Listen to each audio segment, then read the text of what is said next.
मजलिस इत्तेहादुल मुस्लिमीन ने अपना खुद का मेडिकल कॉलेज बनाया, इंजीनियरिंग कॉलेज बनाया, MBA बनाया, MCA बनाया, फार्मेसी बनाया, आर्किटेक्चर बनाया, नर्सिंग बनाया और फिर ओवैसी हॉस्पिटल, वासरा हॉस्पिटल जैसे बड़े बड़े 2 दवाखाने बना दिए। आप बताइए कि मजलिस ने काम किया, अगर तालीम के मैदान में ये काम किया, सेहत के मैदान में काम किया, तो मजलिस इत्तेहादुल मुस्लिमीन ने किस तरीके से आपके मसाइल और आपके दुख दर्द में आपका साथ दिया, मुझसे बेहतर यहां बैठे लोग बखूबी वाकिफ हैं कि यहां लायक अली साहब बैठे हैं, यहां पे कई पुराने खदीम मजलिसी बैठे हैं। ये लोग जानते हैं कि इन बस्तियों में इनके यहां पर कैसे हालात हुआ करते थे। आज से एक 30 बरस या मैं कहूंगा 35-40 बरस पहले कैसे हालात हुआ करते थे। सब्जी मंडी का मशहूर फिसाद है, नौजवानों को याद नहीं होगा कि कैसा फिसाद था। अलियाबाद का फिसाद हुआ था और फिर हैदराबाद में हर थोड़े दिन का फिसाद, कभी रमीजाबी का फिसाद, कभी निमोली अड्डे का फिसाद, कभी अंबरपेट का फिसाद, कभी निजामाबाद का फिसाद, कभी आदिलाबाद का फिसाद। अरे हर फिसादात में जलते हुए घरों को बुझाने के लिए दौड़ने वालों का नाम मजलिस इत्तेहादुल मुस्लिमीन था।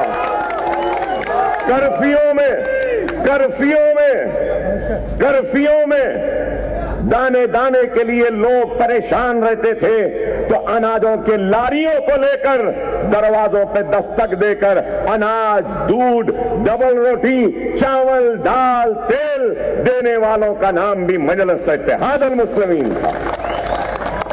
पुलिस की बरसती हुई लाठियों पर अपने सीनों को पेश करने वालों का नाम मजलिस इत्तेहादुल मुस्लिमीन था। बैठे लायक अली साहब महीनों जेल में रहते थे फिसादात के बाद। इनके जैसे कई लोग थे जो पुलिस के जुल्म व बर्बरियत के नतीजे में जेलों में नजरबंद रहते थे। नासा का कानून था, नेशनल सिक्योरिटी एक्ट के तहत, तो फिर शहर बदर करने का कानून होता। जेलों में जाते लेकिन डरे नहीं, घबराए नहीं, हालात का डट कर मुकाबला किया, अवाम के दरमियान में रहे, उनके जरूरत में रहे, उनकी तकलीफ में रहे, उनकी मुसीबत में उनके साथ रहे। इस वजह से मजलिस ने दिलों को फतेह किया, काम किया। ऐ नौजवानों, तुमने नहीं देखा, लेकिन हम अपने बचपन में देखा है। कभी सालार से चंचलगुड़े की जेल में हमारी मुलाकात होती, तो कभी सालार से मुशीराबाद की जेल में मुलाकात होती, कभी विजयवाड़ा की जेल में, तो कभी विशाखापट्टनम की जेल में, कभी राजमंड्री की जेल में, तो कभी ताड़ेपटरी की जेल में। अरे आज जो लोग सवाल करते हैं कि मजलिस ने क्या किया, तो मैं कहना चाहता हूं मजलिस ने कुछ नहीं किया होगा, लेकिन एक चीज तो मजलिस ने की है, शहर हैदराबाद को फिसादात से पाक कर दिया। मजलिस ने अगर कुछ नहीं किया तो एक और चीज तो की है कि नौजवान बच्चे आज यहां खड़े हैं, कई बुजुर्ग जानते हैं। अरे आज मुल्क के क्या हालात है, नहीं मालूम कि कब बुलडोजर आ जाए, घर पर चढ़ जाए, नहीं मालूम कि बीफ के नाम पर कब लोचली आ जाए, नहीं मालूम कि कब दाढ़ी के नाम पर मारा जाएगा, पीटा जाएगा, नहीं मालूम कि सर पर टोपी है तो हमको टोपी निकाल कर कुछ और नारे लगाने के लिए मजबूर करेंगे, नहीं मालूम कि हिजाब के नाम पर हमारे बच्चियों को स्कूल कॉलेजेस जाने से रोक देंगे। अरे दिन भर का थका मानिन जब रात को शाम को लौटकर कुछ रोटी कमा कर आता है, तो घर में चूल्हा जलाता है तो भी डर है खौफ है कि जलते हुए चूल्हे की खाने की खुशबू से लोग ये ना समझे कि इसके पकवान में बीफ है, नहीं तो वो आके मार देंगे। और ये खौफ में रहता है कि नहीं मालूम कि अगर मैं सो जाऊं तो मेरे घर का क्या होगा, अगर मेरी आंख लग जाए तो नहीं मालूम कि मेरे घर के जनाने का क्या होगा। मजलिस ने कुछ नहीं किया कहने वालों, कम से कम ये काम तो किया है कि मेरा भाई थका मानिन घर को आता है तो जो चाहे पका सकता है, जो चाहे खा सकता है, आराम से सो सकता है,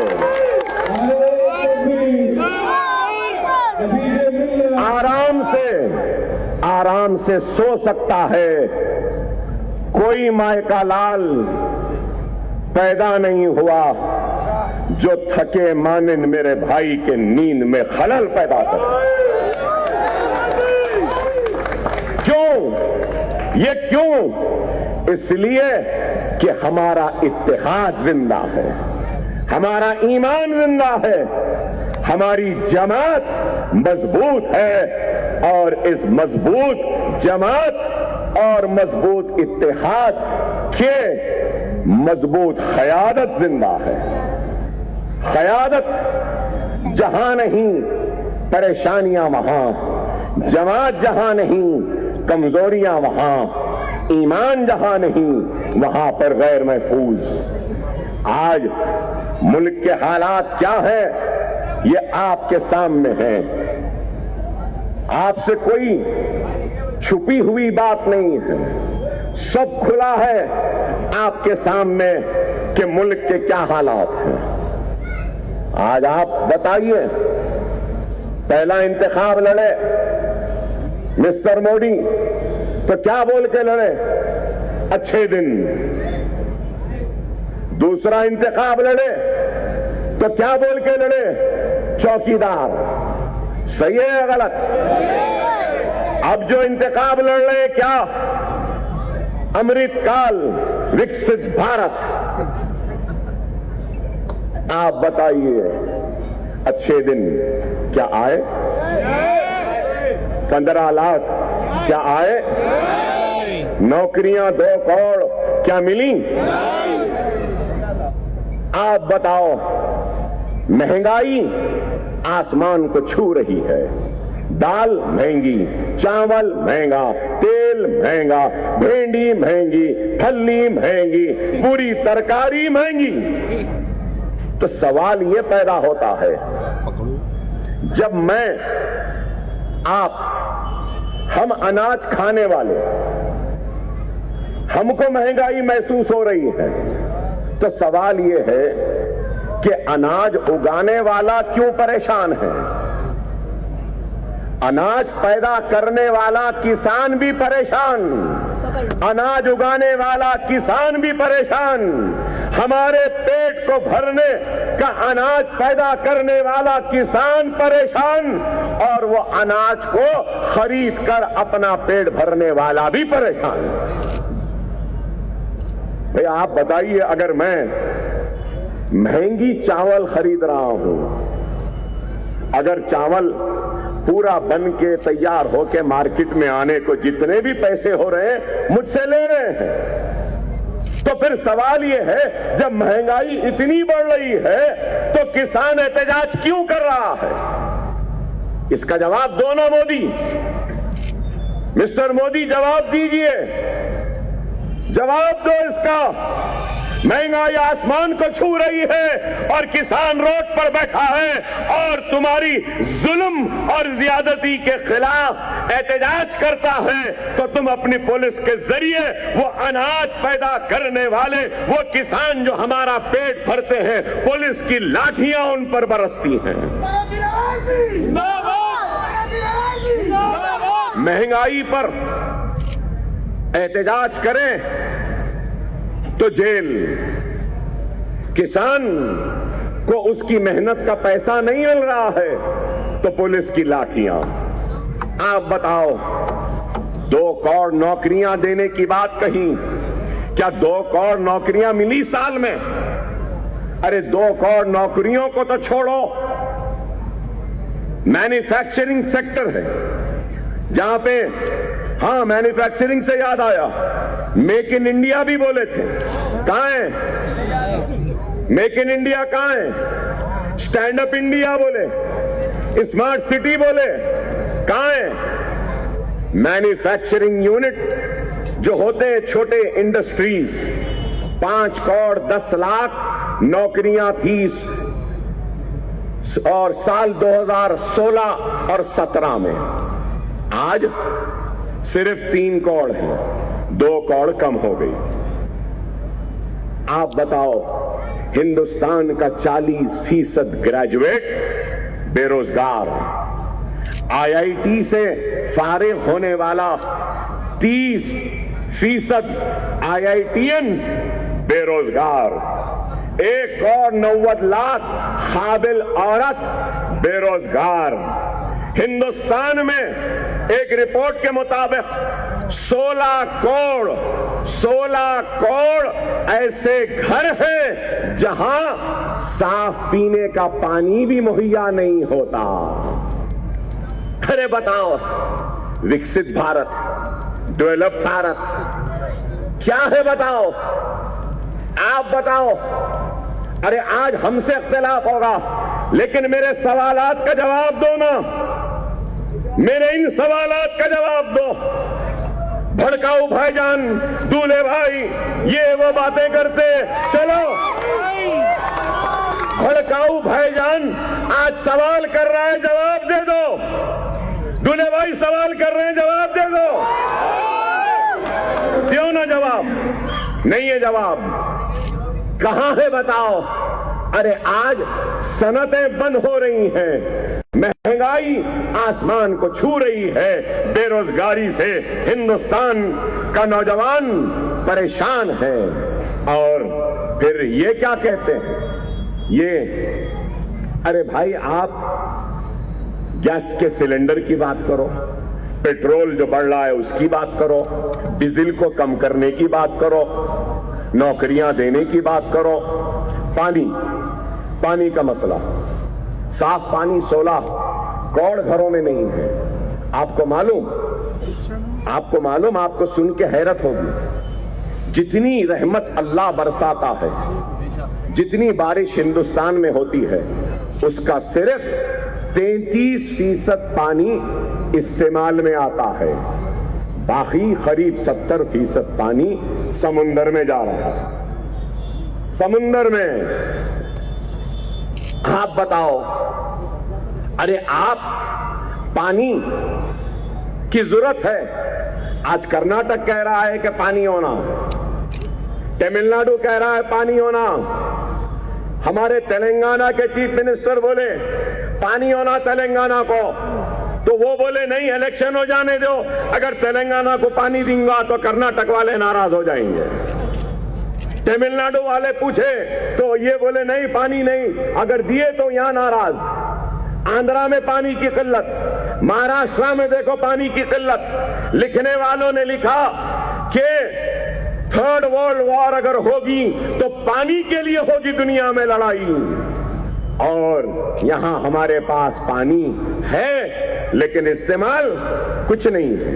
पानी पीने के लिए जरूरी है, पानी सनत के लिए, इंडस्ट्री के लिए जरूरी है, पानी किसानों की ज़िराअत के लिए जरूरी है। क्या आप डैम बनाए? बता दो, एक डैम भी बनाए क्या? नहीं। क्या करें? कुछ भी नहीं। Stand up India, startup India, smart cities क्या हुए? कुछ नहीं, सिर्फ बातें। अब इनसे पूछे तो क्या बोलेंगे? हम राम मंदिर बना दिए। अरे राम मंदिर तुम नहीं बनाए मिस्टर मोदी।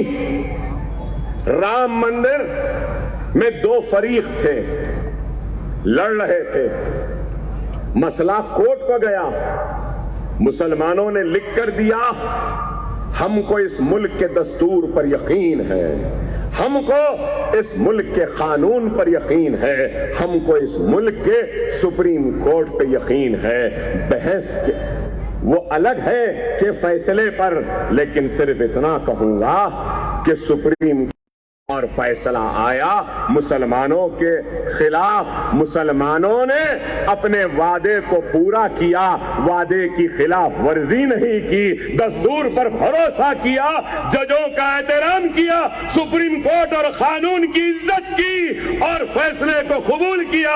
उसका नतीजा ये है कि राम मंदिर बनी।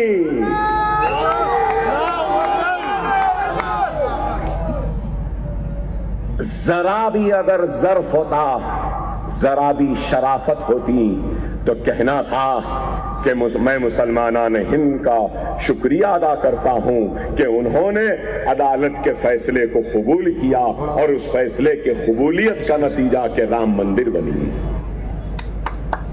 है या नहीं?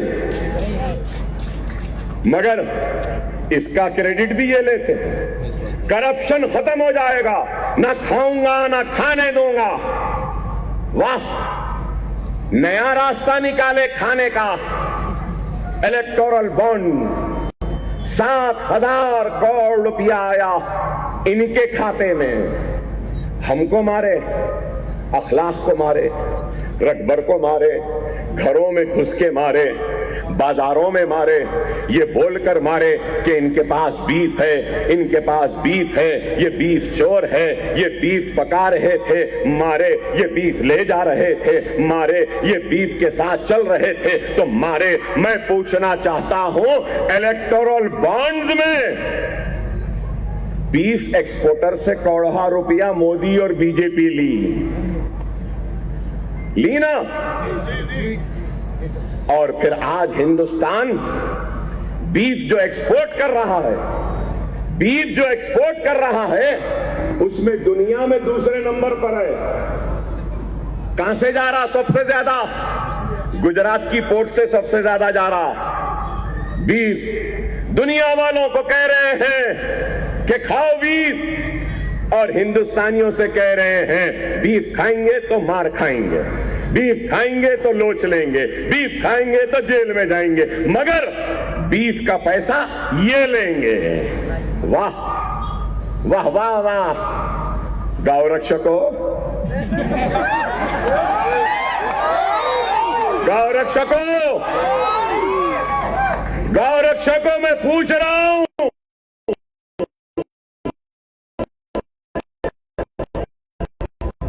कोई जवाब है? को भी शर्मिंदा कर दिया इस मोदी ने। अब गौ रक्षक भी गूंगे के बाद क्या बोलेंगे? 10 वर्ष में क्या करें? कुछ भी नहीं करे। क्या बोले? अरे बंडी दगा लो, पकोड़े तल लो। फिर क्या किस्सा सुना, याद होगा आपको? एक वक्त बोले मिस्टर मोदी, क्या बोले कि मैं जा रहा था, देखा एक नाला था, आदमी पाइप डाला, नाले में से गैस निकाला। बोले नहीं बोले? मैं नहीं बोल रहा हूं। फिर क्या बोले? बोले के लिए कि प्लास्टिक सर्जरी 2 साल पहले की, बोले मैं नहीं बोल रहा हूं। प्लास्टिक सर्जरी की बोले, हाथी का ये सर कैसा लगा पूरा बोले। अरे आप बताओ। फिर ये भी बोले 10 साल में मैं चाय बेचता था, मेरी चाय की बंडी थी, कभी कड़क चाय देता था, कभी नरम चाय था, मैं चाय वाला था। आप बताओ, बेशक आप चाय वाले थे, थे। अरे हमारे हिंदुस्तान के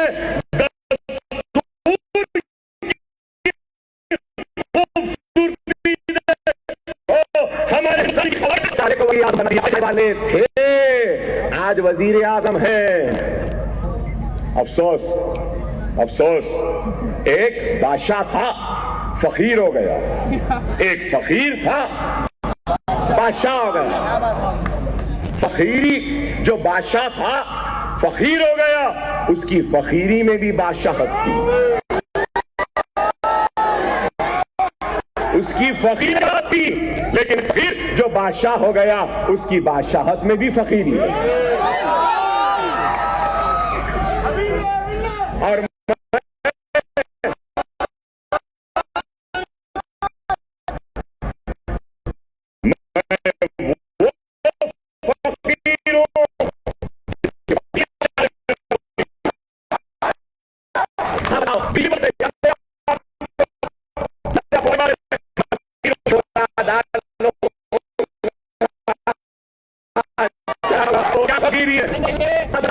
आ गया है,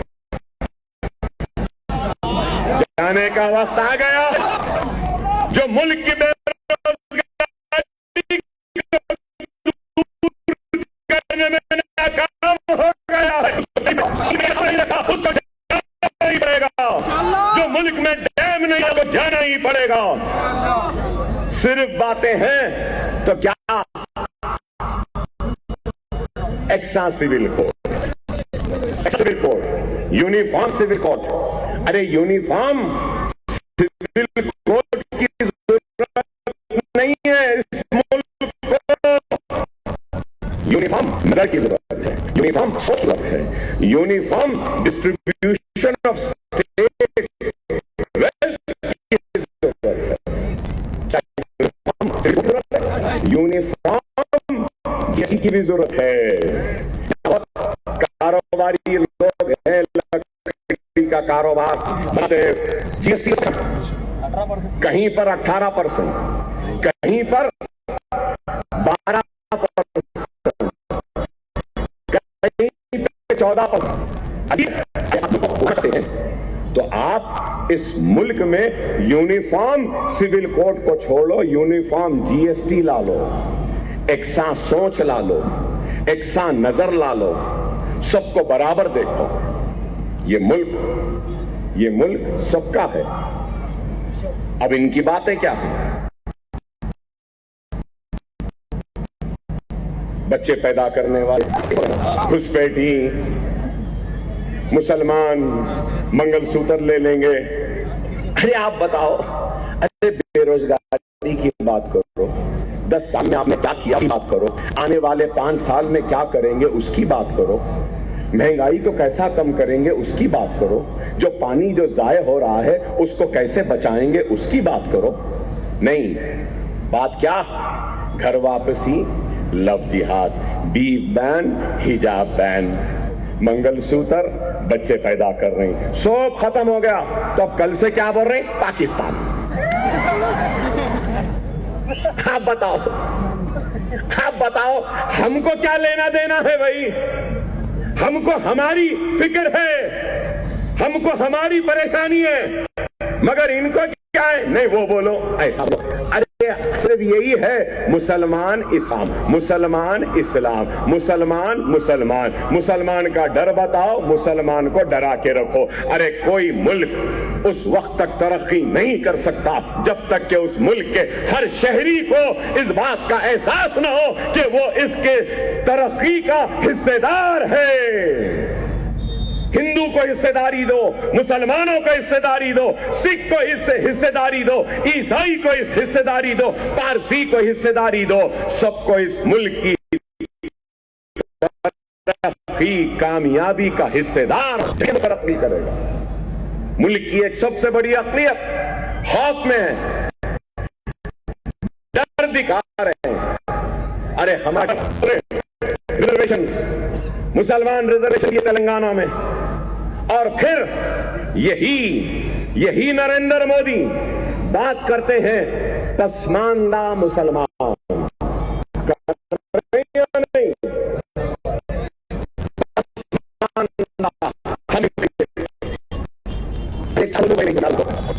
ये जो 4% तहफ़्फ़ुज़ात है, ये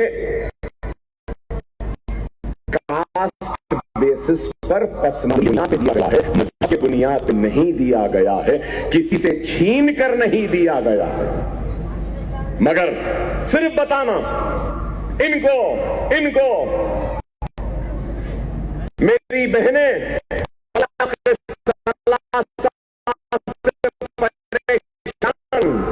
अच्छा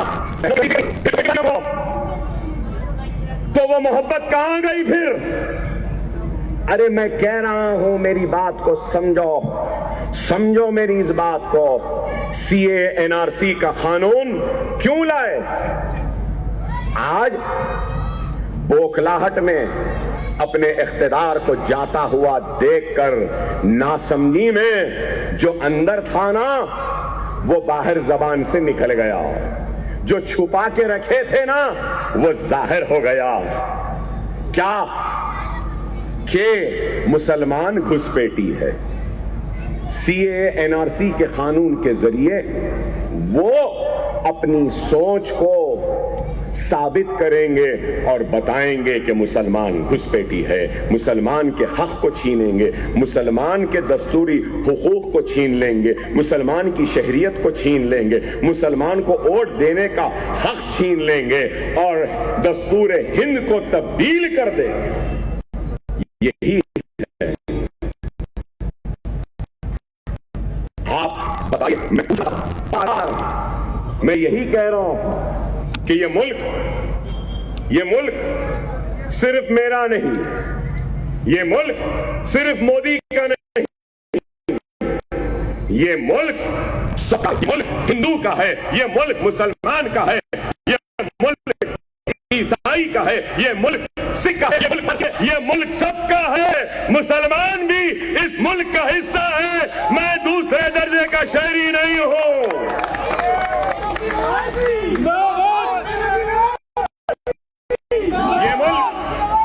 ये मुल्क नहीं है, ये मुल्क सबका है। डरा रहे हैं कि मंगलसूत्र खींच लेंगे। यहां बैठे हैं मेरे हिंदू भाई, यहां है मेरे हिंदू भाई। मैं आपसे पूछना चाह रहा हूं, क्या कोई आपका पहनाया हुआ मंगलसूत्र आपकी बीवी से छीनने आएगा तो आप छीनने देंगे?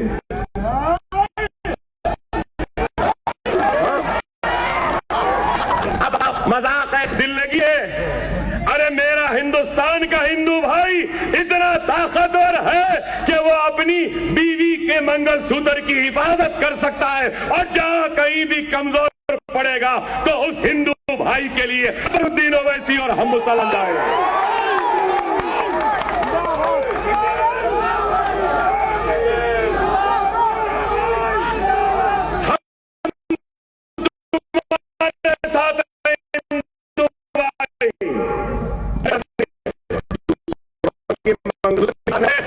जिस मंगलसूत्र को हुआ सही है ना?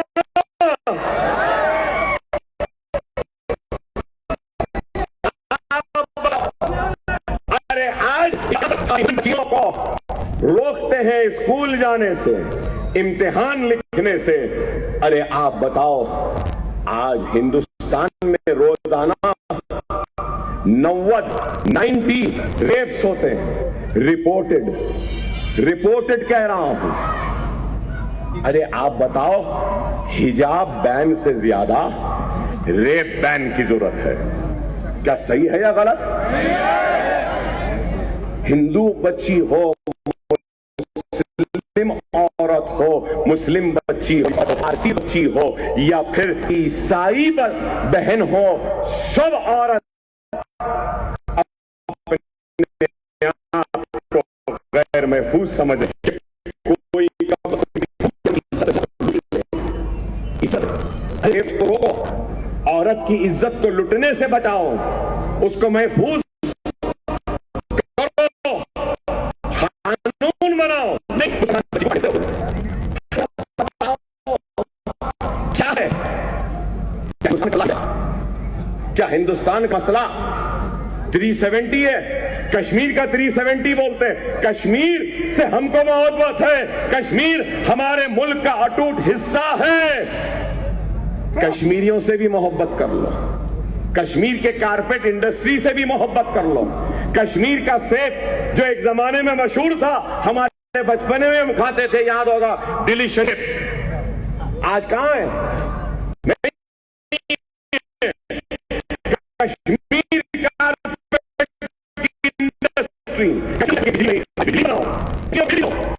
कश्मीरियों को सनद दो,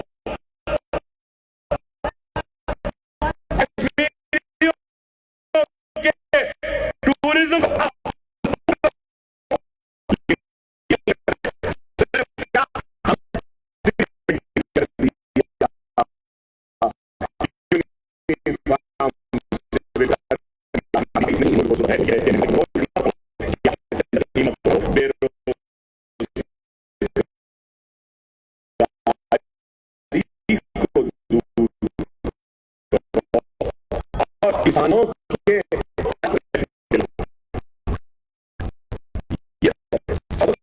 जरूरी है। चाइना घुसते चले जा रही है, चौकीदार खाए। सीटी खराब हो गई, शायद चौकीदार। आओ हम हैदराबाद वाले तो भी देते हैं, गले में डालेंगे, बजा लेते, फिरो सुर सुर। आप बताओ क्या है? नरम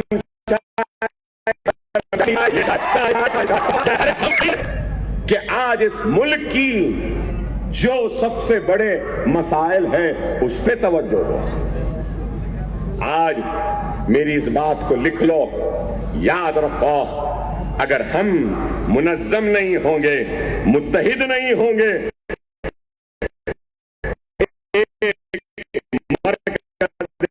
सियासी पे नहीं आएंगे, खतरनाक होंगे।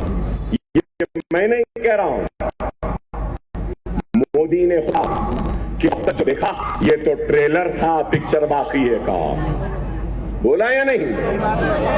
मतलब ये कि डरा रहे हैं। फिर ऐ चाय वाले, डराना छोड़। किसको डरा रहा है? अरे डरने घबराने वालों का नाम हैदराबाद मजलिस नहीं है, डरने वाले का नाम अकबरुद्दीन ओवैसी नहीं है। अरे 3 गोलियां खाए, 70 ज़र्ब खाए, डरे नहीं,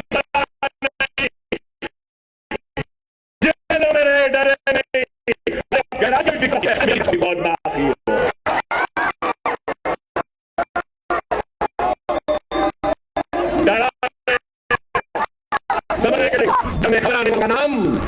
डरने घबराने वालों का नाम हैदराबाद नहीं, डरने घबराने वालों का नाम अकबरुद्दीन ओवैसी नहीं। हमारा दिल और हमारे दरवाजे सबके लिए खुले थे, मुसलमान के लिए, हिंदू के लिए खुले हैं। हमारा दिल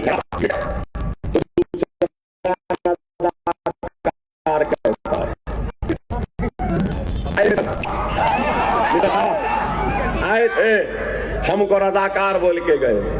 बोल लो, क्या फर्क? कोई फर्क, कुछ फर्क हमको क्या फर्क? कुछ फर्क अरे कुछ भी बोलो, फर्क नहीं हुआ। हमारा मकसद क्या है? हम अपनी जिद्दोजहद के जरिए बेरोजगारी को दूर करेंगे, हम अपनी जिद्दोजहद के जरिए महंगाई को कम करेंगे, हम अपनी जिद्दोजहद के जरिए पेट्रोल और डीजल की कीमत को कम करने की कोशिश करेंगे, हम अपनी जिद्दोजहद के जरिए औरतों को बाहिफाजत इत्मीनान से मुल्क में रहने की हम कोशिश करेंगे।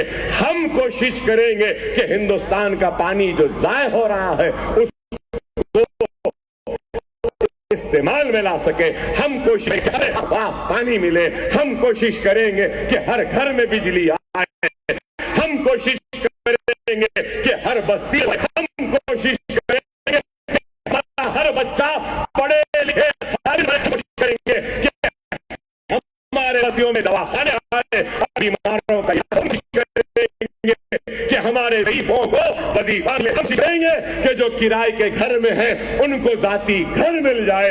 हम कोशिश करेंगे कि हमारे बच्चों को खेलने कूदने के लिए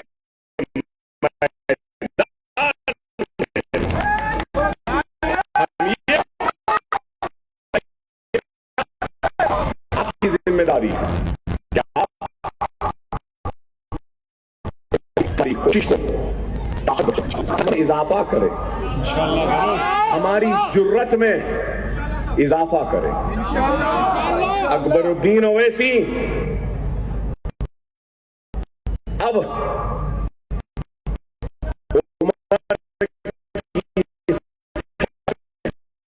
नहीं मालूम कि कब वक्त से पहले ज़ईफ़ बना।